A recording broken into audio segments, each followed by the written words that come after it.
World news के sponsor हैं स्वागत, अदरक, लहसुन और मसाले 100% प्योर एंड हाइजीनिक। अस्सलाम वालेकुम, आदाब। मैं हूं खलील फरहाद। मेरे साथ देखिए वर्ल्ड न्यूज। शुरुआत करते हैं हेडलाइंस से। 96 साला क्वीन एलिजाबेथ चलने फिरने से माजूर। इस मौसम गर्मा बकिंगम पैलेस के गार्डन में रिवायती पार्टियों में नहीं कर पाएंगी शिरकत, क्वीन के दफ्तर ने दी जानकारी।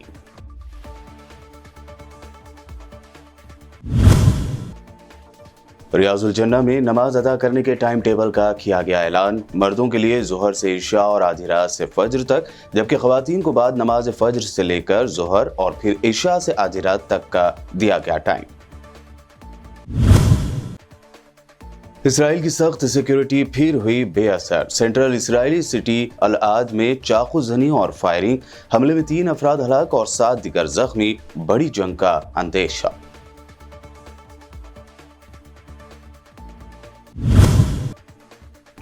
लाउड स्पीकर से अजान देने की इजाजत वाली अर्जी इलाहाबाद हाई कोर्ट ने कर दी मुस्तरद। कहा, अजान इस्लाम का लाज़मी हिस्सा है, लेकिन लाउड स्पीकर के जरिए अजान देना इस्लाम का हिस्सा नहीं।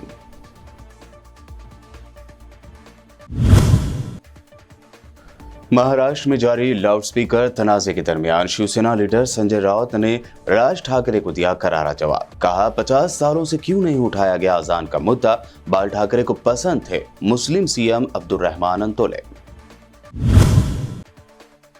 WHO ने किया सनसनीखेज दावा। हिंदुस्तान में कोरोना से हुई 47 लाख हिंदुस्तानियों की मौत। मोदी सरकार ने WHO की रिपोर्ट को बताया गलत, तो राहुल गांधी ने कहा, साइंस झूठ नहीं बोलती, मोदी बोलते हैं। ये थी हेडलाइंस। बढ़ते हैं खबरों की तफसील की जानिब। क्वीन एलिजाबेथ के दफ्तर ने कहा है कि इस मौसम गर्मा में बकिंगम पैलेस के गार्डन में रिवायती पार्टियों में क्वीन शिरकत नहीं करेंगी, बल्कि उनकी जानिब से उनके खानदान के अफराद शिरकत करेंगे। चलने फिरने के मसाइल ने 96 साला क्वीन एलिजाबेथ को अवामी तकरीबात में अपनी शिरकत को कम करने पर मजबूर किया है। शाही महल ने कहा कि कोविड-19 की वबाई बीमारी के 2 साल की छुट्टी के बाद वापस आने वाले बाकीचे की पार्टियों में अफराद खानदान क्वीन की नुमाइंदगी करेंगे। क्वीन आमतौर पर 3 सालाना पार्टियों की मेजबानी सेंट्रल लंदन में महल के बाग में करती हैं और दूसरी एडनबरा के होलीवुड हाउस में, लेकिन ये पार्टियां कोरोना वायरस के फैलाव को महदूद करने के इक़दामात के बाद कैंसिल कर दी गईं। मस्जिद नबी सल्लल्लाहु अलैहि वसल्लम की उमूर की इंतज़ामिया ने मर्दों और ख़वातीन के लिए रियाजुल जन्ना में नमाज अदा करने के टाइम टेबल का ऐलान कर दिया है। इंतज़ामिया के मुताबिक औकात की बुकिंग अतमरना ऐप के जरिए की जा सकती है। इस सिलसिले में इंतज़ामिया ने अपने ट्वीट में बताया कि मर्दों के लिए रियाजुल जन्ना में नमाज के लिए दिन में 2 औकात मुकर्रर किए गए हैं। पहला दौरानिया निस्फ शब यानी आधी रात से लेकर नमाज फजर तक, और दूसरा दौरानिया बाद नमाज जोहर से लेकर नमाज इशा तक होगा। खवातीन के लिए पहला दौरानिया बाद नमाज फजर से लेकर जोहर से पहले तक, और दूसरा दौरानिया नमाज इशा से लेकर आधी रात तक होगा। इसराइल की सेंट्रल सिटी अल आद में चाकूजनी और फायरिंग के नतीजे में 3 अफराद हलाक और 7 दीगर के जख्मी होने की खबर है। जख्मियों में बास की हालत तशवीशनाक बताई जाती है। मुबैना तौर पर हमलावरों ने चाकू घोंपने के अलावा फायरिंग भी की है और बाद में वो दोनों जाए वक़्वा से फरार होने में कामयाब भी हो गए, जिन्हें पकड़ने के लिए पुलिस ने शाहराहों की नाकाबंदी कर दी है। इब्तिदाई इत्तलात के मुताबिक एक हमलावर के पास कुल्हाड़ी थी और उसने 2 मकामात पर 6 अफराद पर इससे हमला किया था। ऐनी शाहिदीन ने बताया कि 2 हमलावरों ने शहर के एक पार्क में राहगीरों पर हमला किया है। बता दें कि इसराइल की जानिब से बंदिशों, जुल्म और फ़लस्तीनियों को बेदखल करने के इक़दामात के खिलाफ फ़लस्तीनी जंगजू ग्रुपों के अरकान की जानिब से इसराइल के अंदर वक्फे से क़ुरेज़ हमले किए जा रहे हैं, जिन्हें रोकने में इसराइली इंतज़ामिया बेबस दिखाई दे रही है। वहीं आज होने वाले वाक़यात में मुलविस हमलावरों को तलाश करने के लिए पूरी इसराइली फ़ोर्स और यहूदी सेटलर्स भी जुट गए हैं। שר הכושל עומר בר-לב. מי זה השר? עוד הביתה. גם מפה הוא פגיע. למה הגעת לפה? הביתה!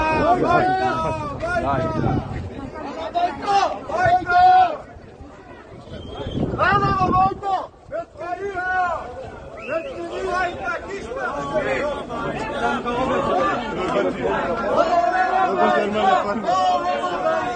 וואלה הביתה!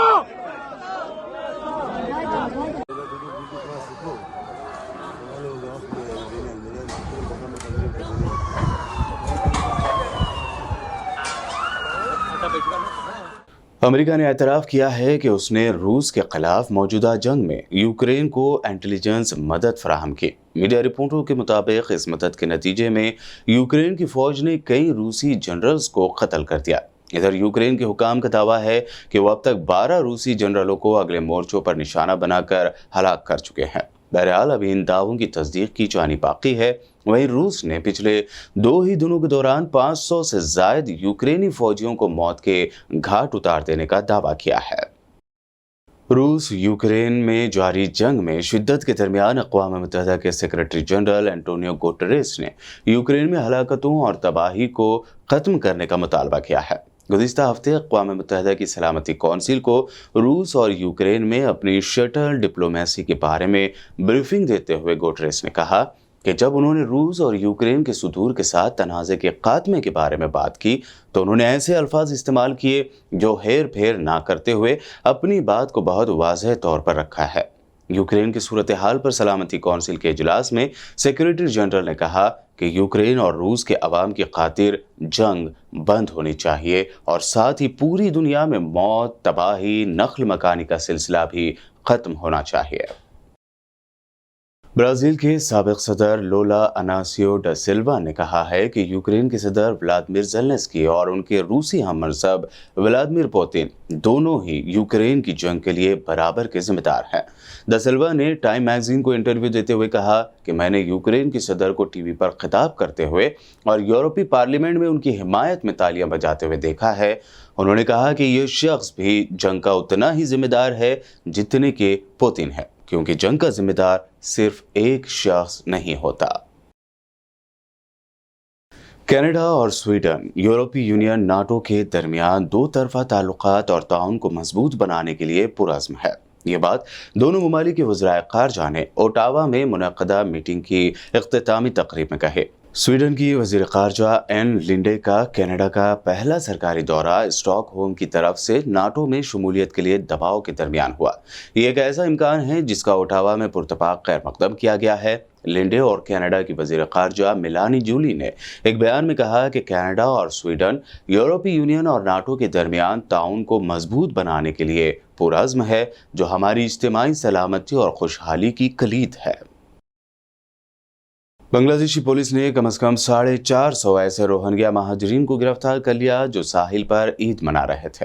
हुकाम ने बताया कि गिरफ्तार किए गए रोहिंग्या नस्ल के मुसलमान महाजरीन की तादाद कम अज कम भी 450 बनती है। इस जनूबी एशियाई मुल्क में लाखों रोहिंग्या महाजरीन को अपने कैंपों से बाहर निकलने की इजाज़त नहीं। बांग्लादेश में पुलिस हालिया महीनों में रोहिंग्या महाजरीन के कैंपों में बिला इजाज़त चलाई जाने वाली तकरीबन 3000 दुकानें और चंद मकामी निजी स्कूल मुनहदम भी कर चुकी है। मुल्क के डिप्टी कमिश्नर बराए महाजरीन के मुताबिक साहिल से गिरफ्तार किए गए रोहिंग्या बाशिंदों को जल्द वापस उनके कैंपों में भेज दिया जाएगा। म्यांमार की सुप्रीम कोर्ट ने अपने फैसले में माजूल रहनुमा आंग सान सूची को 5 साल कैद की सजा देने के खिलाफ दायर अपील मुस्तरद कर दी है। अदालत ने यह फैसला अपील दायर किए जाने के फौरी बाद और दोनों जानिब के दलाइल सुने बगैर सुनाया है। 76 साला सूची को गुज़िश्ता हफ्ते $6 लाख मालियत की नकदी और सोने की सलाखों की रिश्वत लेने समेत करप्शन के 11 मुख्तलिफ मुकदमात में कसूरवार ठहराए जाने पर सजा सुनाई गई थी। उनके वकील ने उन पर आयद इल्ज़ामात को मज़ाहिका क़यास करार दिया है। मैक्सिको के एक न्यूज़ पोर्टल के बानी लुइस एरिक रामरेस की लाश मगरबी रियासत सिनालोआ के शहर किलियाकन के मज़ाफ़ात में मुश्तबा हालत में दस्तयाब हुई है। रियासत के अटॉर्नी जनरल सारा ने जुमा को यह इत्तला दी। उन्होंने ट्विटर पर कहा कि बदकिस्मती से इस बात की तस्दीक हो गई है कि सहाफ़ी लुइस एनरिक रामरेस रामोस की लाश एल रानिचेटो हाईवे पर एक कच्ची सड़क पर मिली है। बता दें कि मैक्सिको में लगातार सहाफ़ियों का कत्ल किया जा रहा है और हालिया कत्ल अब तक इस मुल्क में 90 सहाफ़ी का कत्ल है। अफगानिस्तान में शदीद बारिश और सैलाब ने तबाही मचाई हुई है। अब तक 22 अफराद के इन सैलाब की वजह से हलाक होने और हज़ारों घर तबाह होने की तस्दीक की गई है, जबकि फसलों को भी बड़े पैमाने पर नुकसान पहुँचा है। हुकाम के मुताबिक इससे मुल्क में जारी इंसानी बहरान मजीद अबतर हो गया है। खबर रसा इदारे रॉयटर्स के मुताबिक तालिबान हुकूमत इस बहरान से निपटने के लिए बैनुल अक़वामी रिलीफ इदारों से मदद मांग सकती है। अफगानिस्तान के नेशनल डिजास्टर मैनेजमेंट अथॉरिटी में कम्युनिकेशन और इंफॉर्मेशन के सरबराह हजबुल्लाह शकानी के मुताबिक तूफान और सैलाब की वजह से 12 सूबों में 22 अफराद हलाक और 40 जख्मी हुए हैं। रॉयटर्स के मुताबिक अफगानिस्तान के मगरबी सूबों बादगैस और फरियाब, वहीं शुमाली सूबे बगलान में बारिश और सैलाब में शिद्दत देखने को मिली है। इराक के बेशतर हिस्सों में धूल भरी आंधी चलने से एक शख्स हलाक और 5000 से ज्यादा अफराद को सांस लेने में दुश्वारी के बाद अस्पताल में दाखिल किया गया है। इराकी वजारत सेहत के तर्जुमान सैफुल बदर ने एक बयान में कहा कि पूरे इराक के अस्पतालों में 5000 से ज्यादा अफराद सांस लेने में दुश्वारी के साथ दाखिल हुए, जिनमें से 2000 इराकी दारुल हुकूमत बगदाद से हैं। इस दौरान एक शख्स की मौत की भी खबर है। वर्ल्ड न्यूज में वक्त हुआ है एक शॉर्ट ब्रेक का। जल्द लौटेंगे और देखेंगे मजीद अहम खबरें।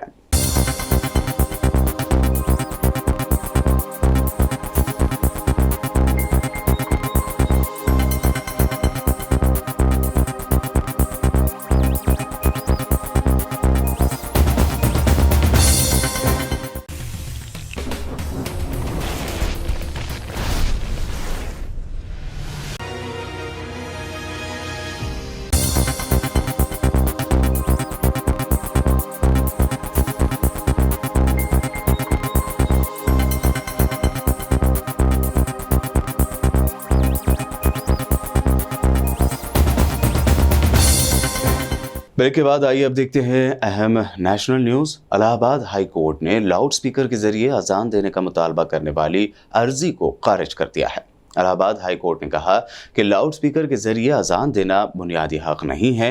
दरख्वास्त में लाउड स्पीकर से अजान देने का मुतालबा किया गया था। बता दें कि उत्तर प्रदेश के बदायूं के रहने वाले इरफान ने इलाहाबाद हाई कोर्ट में दरख्वास्त दायर की थी, जिसमें नूरी मस्जिद से लाउड स्पीकर के जरिए अजान देने की इजाज़त देने का मुतालबा किया गया था। अब इस दरख्वास्त को इलाहाबाद हाई कोर्ट ने मुस्तरद कर दिया है। इलाहाबाद हाई कोर्ट ने इस मामले पर अहम तबसरा करते हुए कहा कि अजान इस्लाम का लाजमी हिस्सा है, लेकिन लाउड स्पीकर के जरिए अजान देना इस्लाम का हिस्सा नहीं है। जस्टिस BK वैडला और जस्टिस विकास की डिवीजन बेंच ने अर्जी को खारिज कर दिया। गौरतलब है कि यूपी, महाराष्ट्र समेत कई रियासतों में लाउड स्पीकर को लेकर तनाज़ा चल रहा है। इधर यूपी में बड़े पैमाने पर मंदिरों और मसाजिद से लाउड स्पीकर हटा दिए गए। उसके अलावा कई मजहबी मकामात पर लाउड स्पीकर की आवाज़ कम कर दी गई है।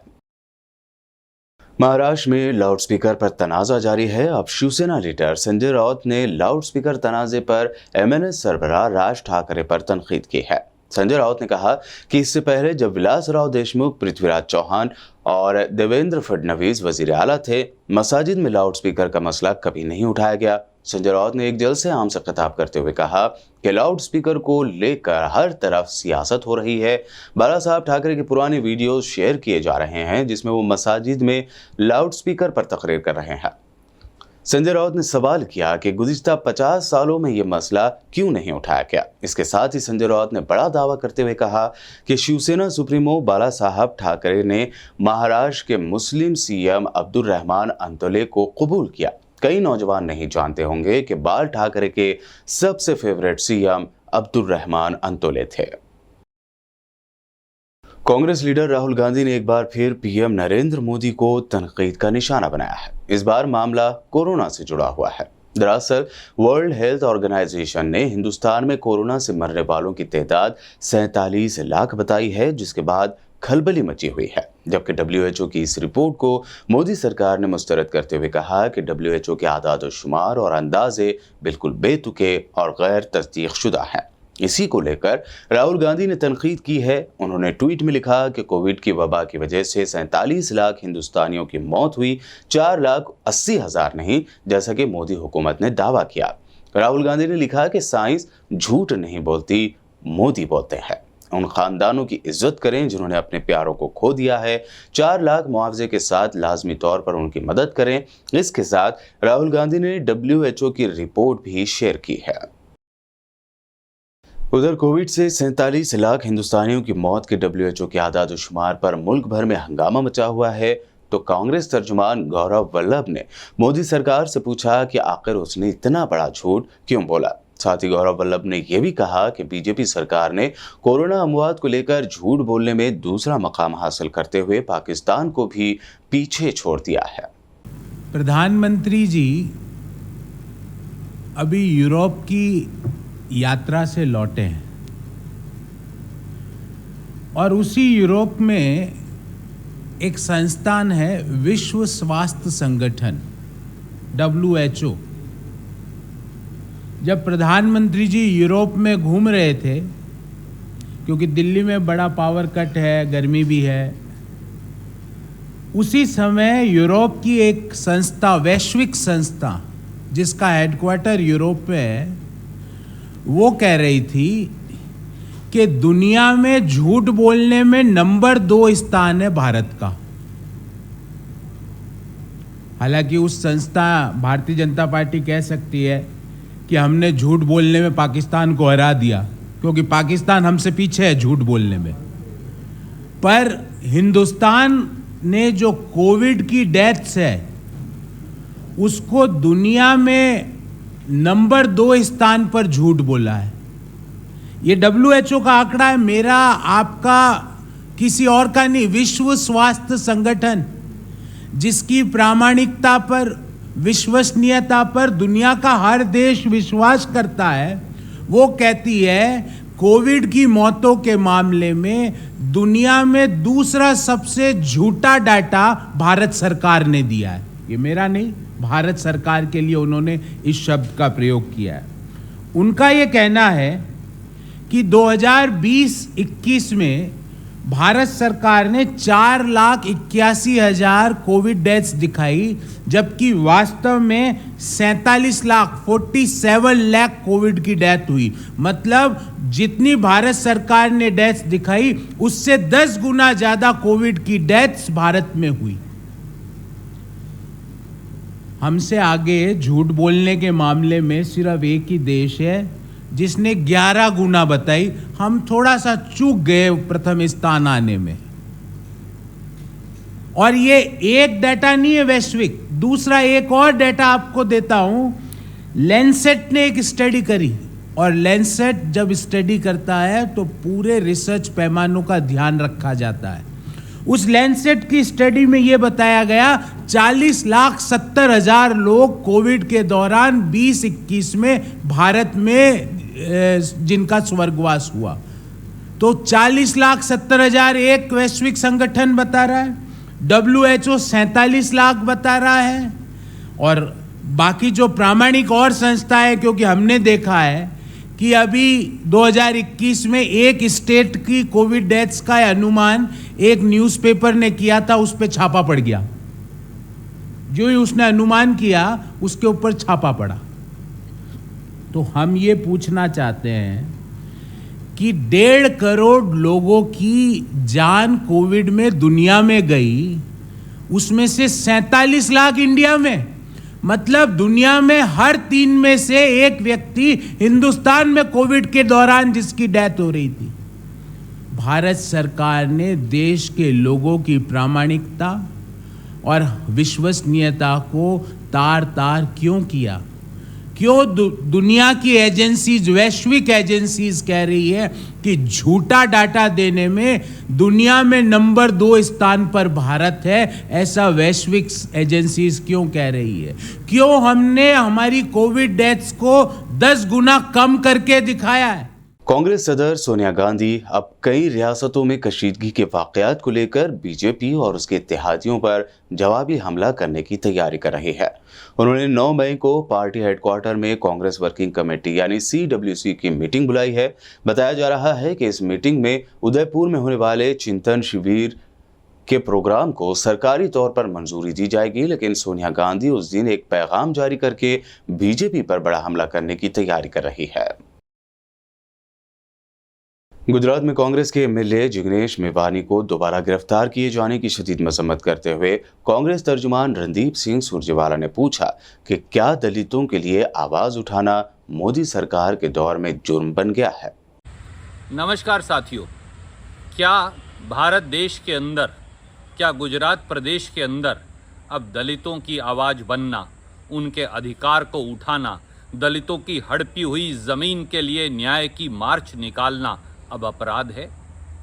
क्या दशकों से गरीब दलित की जमीन पर जिन लोगों ने कब्जा कर लिया है उसे छुटवाकर गरीब दलित साथियों को दोबारा जमीन दिलवाने की मांग करना अपराध है?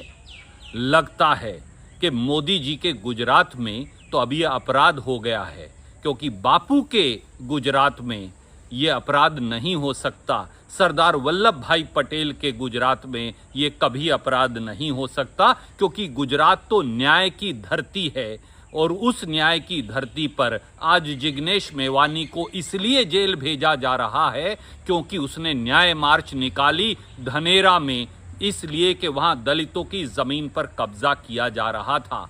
हुक्मरान जान लें, दिल्ली और गुजरात में बैठे अहंकारी हुक्मरान जान ले, हम ना झुकेंगे, ना डरेंगे, ना दबेंगे। अगर दलित की आवाज बनना, उसके लिए न्याय मांगना अपराध है, तो हम सब जिग्नेश मेवानी के साथ ये अपराध बार बार करेंगे। यही भारत माँ की कसौटी भी है, यही बाबा साहब के संविधान की मांग भी है, यही बापू और पटेल के गुजरात की परिपाटी भी है। जय हिंद। दिल्ली बीजेपी के तर्जुमान तेजेंद्र बग्गा को पंजाब पुलिस ने गिरफ्तार कर लिया है। मोहाली पुलिस ने तेजेंद्र के खिलाफ साइबर सेल में केस दर्ज किया था।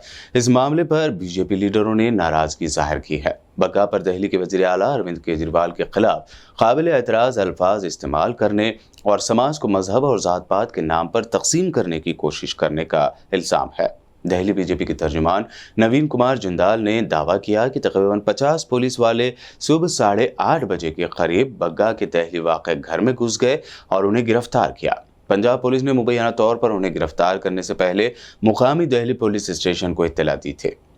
वहीं ताज़ा खबर ये आ रही है कि बग्गा को ले जा रहे पंजाब पुलिस के काफिले को हरियाणा में रोका गया है। आखिर में हेडलाइन।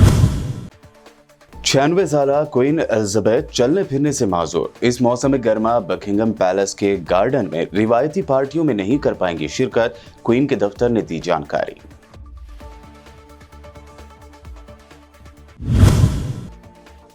रियाजुल जन्ना में नमाज अदा करने के टाइम टेबल का किया गया ऐलान। मर्दों के लिए जोहर से इशा और आधी रात से फज्र तक, जबकि खवातीन को बाद नमाज फज्र से लेकर जोहर और फिर इशा से आधी रात तक का दिया गया टाइम।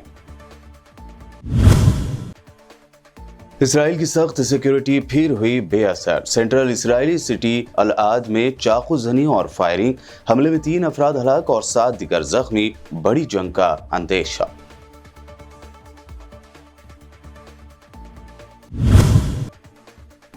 लाउड स्पीकर से अजान देने की इजाजत वाली अर्जी इलाहाबाद हाई कोर्ट ने कर दी मुस्तरद। कहा, अजान इस्लाम का लाज़मी हिस्सा है, लेकिन लाउड स्पीकर के जरिए अजान देना इस्लाम का हिस्सा नहीं।